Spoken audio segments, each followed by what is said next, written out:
Halo guys, David sini dan ini adalah Realme C67, HP baru Realme yang banyak dihujat tim mentang-menting karena dia pakai spek terlarang, memori eMMC. Ini sedikit contoh komen-komennya. Desain udah keren, ngeliat jeroannya pakai eMMC, lemes banget deh. Sangat disayangkan masih eMMC. Lo bayangin aja, beli HP 3 juta kembali 1000, dapat eMMC sama Snap 685 bla bla bla bla, sangat melawak. eMMC deal breaker. 2 juta gede eMMC, badut nggak bang? Masih banyak komen sejenis ini, bahkan jatuhnya udah pakai kata kasar, jadi saya sensor aja. Pertanyaannya, eMMC itu apa sih? Kok bikin rame? Emangnya seberapa ngaruh ke kualitas HP? Kita harus hindarin HP yang pakai eMMC kah? Buat ngejawab itu, saya udah lakuin beberapa tes kecil, banding-bandingin sama HP lain, dan dapetin kesimpulan yang jelas. Tapi sebelum saya tunjukin proses sama hasil tesnya, kita harus tahu dulu nih, eMMC itu apa sih? Kita kenalan dulu dah. Simpelnya, eMMC itu tipe mesin memori atau storage. Itu tuh. Kalau kita mau beli HP kan ada pilihan tuh. Mau 64GB, 128, 256, 512, 1 TB.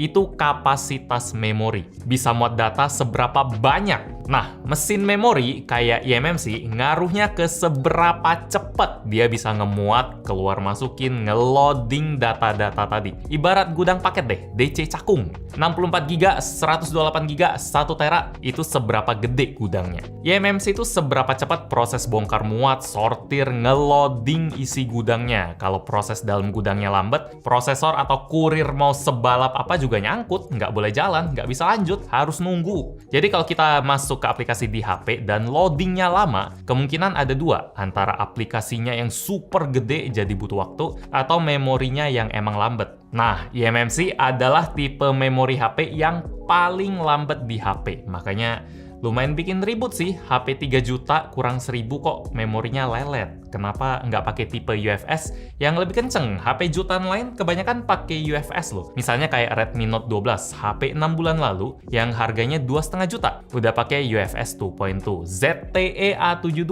harga 800.000. Memorinya pakai UFS. What? HP 800.000 lebih bagus dari 3 juta. Pas kita benchmark speed memorinya pun kelihatan jelas kalau skor Realme dan Redmi 13C buat nemenin sesama eMMC, mereka bener-bener diinjek ZTE sama Redmi Note 12. Bahkan yang Realme lebih rendah dari 13C sih, yang harganya sejutaan. Waktu kita pakai buat copy data di dalam HP-nya, UFS pun jauh lebih kenceng. Mau UFS di Redmi Note, mau UFS di ZTE, keduanya lebih kenceng dari tipe eMMC. Pas kita tes booting pun, hidupin HP yang pakai memori UFS, dia lebih cepat ready. Secara spek, UFS jelas lebih kenceng. Itu udah fix, no debat.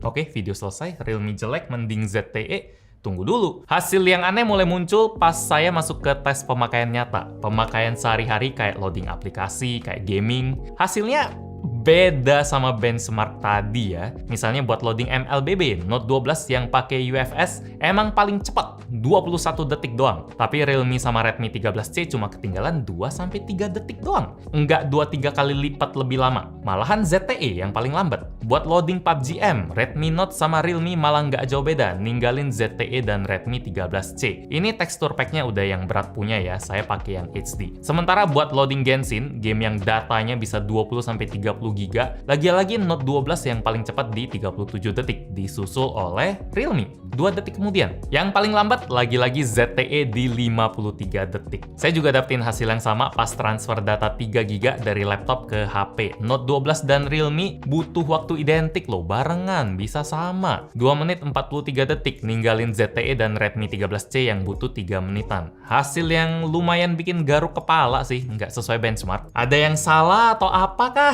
Tapi enggak sih kayaknya. Semua tes udah kami ulang 2 kali. Kalau konsisten baru lanjut. HP udah kami reset pabrik semua, udah update OS paling baru semua.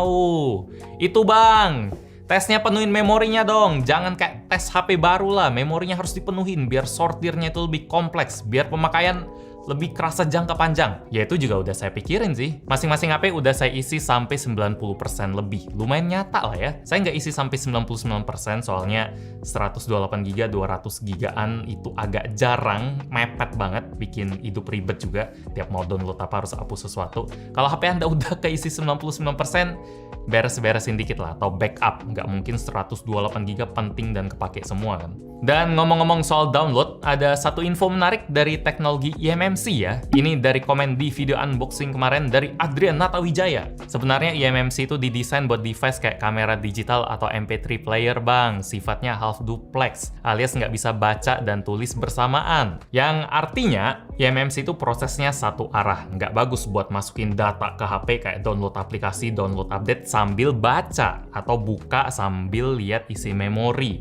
Jadi nggak bisa kita masukin dan keluarin barengan. Kalau loading game doang, yang prosesnya satu arah mungkin nggak bakal ada bedanya ya. Tapi coba pasal setup HP atau update aplikasi dari Play Store, pasti auto lemot. Sementara UFS, dia bisa baca dan tulis bareng. Itu info yang sangat menarik sih. Jadi saya tes lah, download file gede di Google Drive, nulis, sambil jalan-jalan di Maps Genshin yang lumayan berat, ngebaca. Ini Maps-nya tebing yang banyak petir-petirnya ya, ada pantai juga. Buat Redmi Note yang pakai UFS sih lancar ya.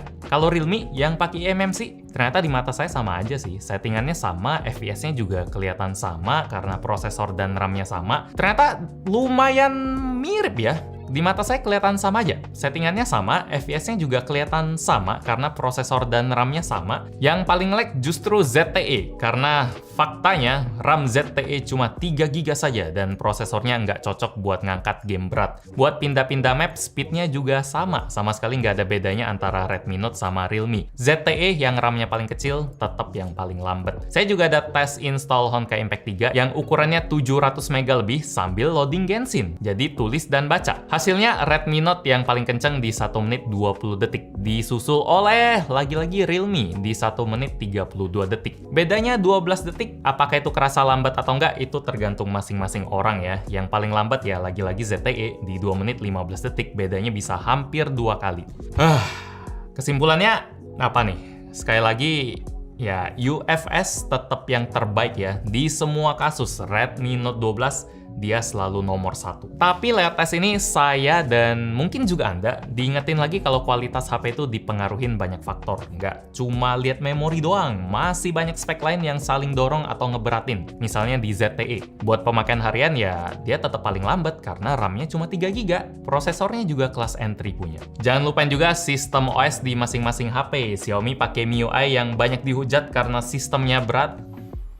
Internet penuh hujatan ya, harus chill dikit. MIUI banyak dikritik karena berat. ZTE pakai MyOS yang saya nggak familiar. Realme malah pakai Realme UI yang paling rapi di antara yang lain di video ini. Ini penting banget sih buat disebutin, nggak boleh skip. Karena pas kita udah tes pemakaian nyata sehari-hari kayak loading aplikasi, gaming, hasilnya nggak sejauh benchmark memori di awal tadi. Cuma ada satu bagian aja yang nggak bisa saya tes, yaitu pemakaian jangka panjangnya. Apakah eMMC lebih ringkih dari UFS? Apakah dia lebih mudah rusak? Apakah lebih mudah bermasalah? Ini nggak ada cara paten buat pastiin, soalnya pertama, saya nggak punya mesin waktu. Kedua, cara pakai tiap orang beda. Ada yang halus, ada yang kasar, ada yang sering dipakai berat, ada yang cuma chattingan doang. Ketiga, HP-HP eMMC biasanya lebih murah dari UFS. Jadi dari build quality secara keseluruhan juga pasti eMMC secara keseluruhan lebih jelek.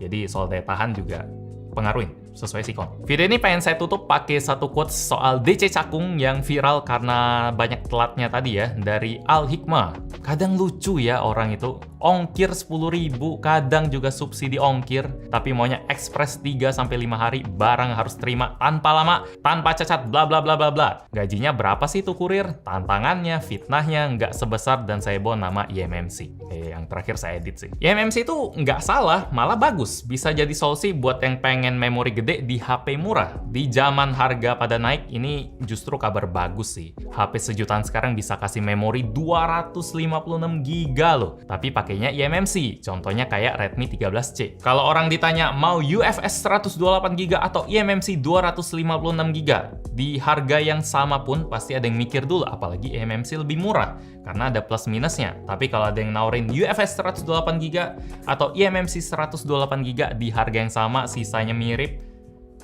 ya orang udah pasti pilih UFS sih, karena 3 juta buat eMMC emang agak mahal. Demikian pembahasan dari Gadgetin soal memori eMMC. Like kalau Anda suka dengan video ini, dislike kalau nggak suka, dan kita ketemu lagi di video selanjutnya. Semoga bisa jadi apa itu referensi gitu ya.